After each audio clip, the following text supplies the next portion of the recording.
This is Arlene for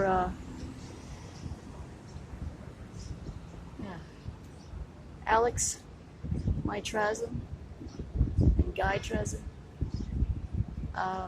Those are both brands with the Mozart networks. Here we are in New York City. It's the middle of the summer, about middle of June 2024. And for the first time, at least in my time here, there is something stuck on the Empire State Building. Maybe they're filming a movie. It looks like a giant starfish and lizard. What do you think?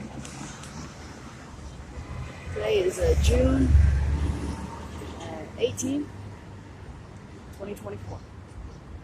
It's about high noon. Oh boy, look at that. Stuck on the Empire.